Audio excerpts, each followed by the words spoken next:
Bonjour à tous, je fais cette vidéo pour faire un tutoriel français de résolution du Gearmaster Morphix.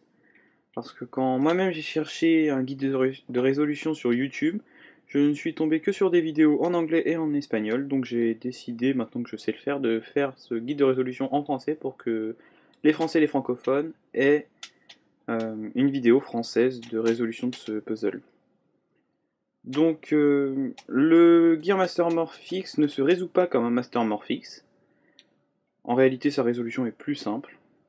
Et on va voir que le nombre d'algorithmes nécessaires pour la résolution de ce puzzle est beaucoup moindre que ceux du Master Morphix. Donc comment est composé un Master Morphix? Donc on va prendre la face bleue comme exemple. Il y a 4 coins, celui-là, celui-là, celui-là et celui-là. Donc les pièces centrales sont considérées comme des coins. Ensuite, il y a les centres, qui sont celui-là, celui-là et celui-là. Ensuite, on a les rouages, qui sont celui-là, celui-là et celui-là. On les appelle rouages quand on tourne les axes du cube. Enfin, du cube. Je dis cube, mais c'est une pyramide, mais j'ai l'habitude de dire cube. Donc, quand on tourne le cube, il roule. D'ailleurs, en anglais, rouage se dit gear, d'où son nom Gear Master Morphix. Donc on a 3 rouages et on a ces petites pièces qui dans les vidéos anglaises sont appelées edge pieces. Et comme j'ai pas d'idée de comment on pourrait les appeler, on va les appeler edge pieces. Donc on va résoudre ce puzzle en 5 étapes. Tout d'abord on va aligner les coins ensemble, par face et par couleur. Ensuite on va rassembler les rouages de la même façon par face et par couleur. Ensuite on va orienter les centres. On va en quatrième étape orienter les edge pieces. Et pour finir, on va orienter les rouages. Donc vous pouvez cliquer sur les différentes étapes de cette vidéo pour vous y rendre directement sans avoir tout le blabla. Donc on va mélanger. On va mélanger le puzzle. Donc dans nos algorithmes, on va utiliser 3 notations qui correspondent aux rotations suivant les axes du puzzle. Donc on a right, up et left, avec les notations associées R', L' et U'. Donc on va mélanger.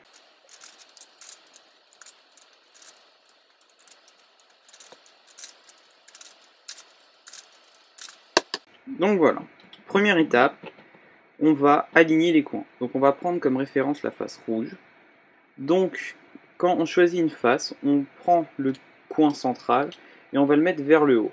Donc en l'occurrence, on va choisir la face rouge. Ensuite, il va s'agir de regarder sur le coin inférieur, opposé au centre, enfin au coin central, si on a une gommette rouge. Donc on regarde et on s'aperçoit qu'on a une gommette rouge. Donc ce qu'on va faire, c'est qu'on va la remonter ici pour l'aligner. Donc on prend l'axe concerné et on tourne simplement. Donc on voit que c'est venu s'aligner avec le centre. Donc on regarde à nouveau en bas, on a une pièce rouge. Donc pareil, de la même façon, on va la remonter. Voilà. Donc on va terminer. Donc on a bien la face rouge ici. Et on va... Voilà. Donc maintenant qu'on a les coins alignés, on va passer à l'étape 2. Donc ce qui peut se passer pour l'étape 1, c'est que en regardant sur la face du dessous, vous pouvez ne pas trouver de face rouge. Ça veut dire qu'elles sont sur un des 2 coins restants. À ce moment-là, vous aurez juste à redescendre le coin et l'échanger avec la position de l'autre. Donc l'étape 1 est terminée. On va passer à l'étape 2, c'est-à-dire qu'on va rassembler les rouages. Donc ici on a un algorithme qui va nous permettre d'échanger 2 rouages consécutifs. Donc on va voir sur le puzzle si on a besoin d'échanger 2 rouages. En l'occurrence on a ces deux-là, donc on a besoin d'échanger celui-là avec celui-là. Donc ici on a un algorithme qui est très simple. On va tenir le puzzle de façon à avoir un rouage intéressant en face de nous et un rouage intéressant au-dessus de nous, sur la face du haut. Donc l'algorithme c'est R, R, U, R, R, U. Donc voilà, on regarde si éventuellement on a encore des pièces à échanger. Est-ce que celles-là, elles ont besoin d'être échangées? Non, ça ne nous intéresse pas. Est-ce que celles-là ont besoin d'être échangées? Non. Est-ce que celles-là ont besoin d'être échangées? Oui. Donc, on tient le cube de cette façon. On en a un en face de nous, un au-dessus de nous. Et on refait l'algorithme. R, R, U, R, R et U. On recherche éventuellement s'il en reste à échanger. Et si vous ne trouvez pas de rouage à échanger, ça veut dire qu'ils sont à leur bonne place sur l'axe. Donc, ici, on va faire 2 fois R pour récupérer le rouge qui est ici. Donc on prend le coin et R, R. Donc voilà. Maintenant, on a les rouages qui sont à leur place sur les bonnes faces. Donc l'étape 2 est terminée. Donc maintenant on passe à l'étape 3, on va orienter les centres. Donc à ce stade de résolution, vous avez 4 cas de figure différents. Soit tous vos coins sont bien orientés, c'est-à-dire qu'ils sont dans le bon sens, et leurs couleurs sont alignées avec les deux faces, comme c'est le cas ici. Donc soit vous avez les 6 centres qui sont alignés, soit les 6 sont désorientés, c'est-à-dire qu'ils sont dans le bon sens, mais le bleu par exemple sera ici et le rouge ici.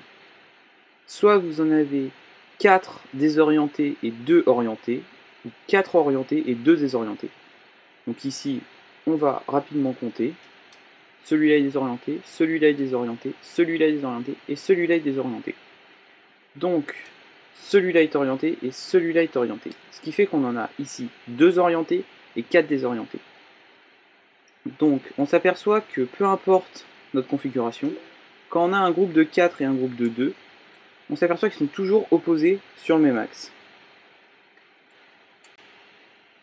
Ce qu'on va faire, c'est qu'on va prendre un coin, un centre en face de nous, et on va réaliser l'algorithme suivant, qui n'est pas compliqué à retenir, mais il faut bien comprendre le mouvement. Donc, les mouvements, c'est RL associé, c'est-à-dire qu'on va tourner en même temps l'axe, la partie gauche et la partie droite, ce qui fait qu'on va garder notre centre en face de nous. Donc ici, on a notre centre dont je vous ai parlé. Donc, ce qu'on fait, on fait RL. Voilà. Après, on fait U'.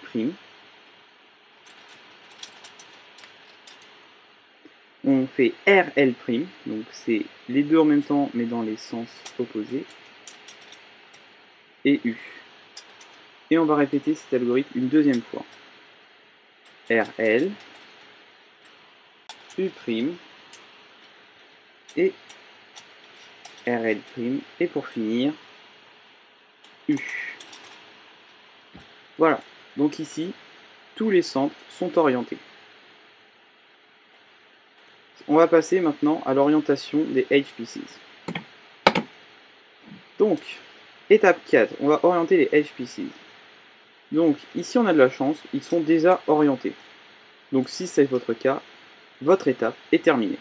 Et vous passez directement à l'étape 5. Sinon, je vais faire en sorte qu'on se retrouve dans la bonne position.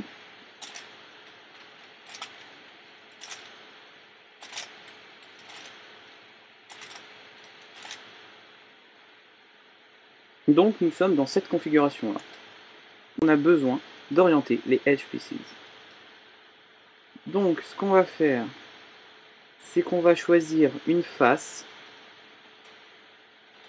où les deux axes de HPCs auront besoin d'être orientés. Donc ici, on voit bien que sur cet axe-là, les deux HPCs ont besoin d'être orientés. Et sur cet axe-là, les deux HPCs, les 4 HPCs, ont besoin d'être orientés. Donc on va tenir le cube de cette façon, et on va réaliser l'algorithme suivant. R, U, R, U, R et U. Donc voilà. Ici, vous avez les HPCs qui sont orientés avec les coins qui sont alignés. Vous avez fini l'étape 4. Donc, ensuite, on va voir qu'il existe des cas particuliers pour cette étape. Donc voici une situation particulière, c'est-à-dire que les HPCs ont besoin d'être orientés, mais les centres, eux, sont orientés. C'est-à-dire que si on réalise l'algorithme comme je vous l'ai dit dans dans un cas normal, ce qui va se passer, c'est qu'on va avoir les edge pieces qui vont être orientés, mais les centres qui vont être désorientés. Donc quand on est dans ce genre de situation, ce qu'on fait, c'est qu'on cherche sur le cube une situation comme celle-ci, c'est-à-dire où il y a un axe où 4 edge pieces sont orientés, et sur le deuxième axe, les edge pieces ont besoin d'être orientés. Donc on prend le cube comme ça, à ce moment-là, et on réalise le même algorithme qui est R, U, R, U, R, U. Maintenant, tous nos centres sont désorientés, et on va rechercher une position comme dans une situation normale. Donc ici, par exemple, nos deux axes ont des edge pieces qui ont besoin d'être orientés, et on refait l'algorithme. R, U, R, U, R, et U. Et voilà, nos edge pieces sont orientés. Si vous avez d'autres situations particulières, retenez qu'il faut que vous devez trouver sur votre cube, sur votre puzzle, si c'est un autre cas particulier, que vous devez retrouver sur votre cube un endroit où il y a un axe où les edge pieces ont besoin d'être orientés et un axe où ils n'ont pas besoin d'être orientés. Vous devrez faire l'algorithme une fois sur cette face-là, et ensuite vous n'aurez plus qu'à retrouver une face basique, comme dans un bon cas. Donc ici l'étape 4 est terminée. Maintenant on va passer à l'étape 5, c'est-à-dire l'orientation des rouages. Donc quand vous êtes à cette étape-là, vous avez quasiment gagné. Parce qu'en fait, il n'y a pas du tout d'algorithme pour cette étape-là.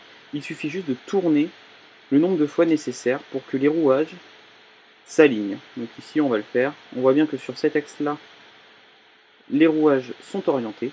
Donc on va le faire pour les deux restants. Donc ici, on prend l'axe et on a juste à tourner jusqu'à ce que ça s'aligne.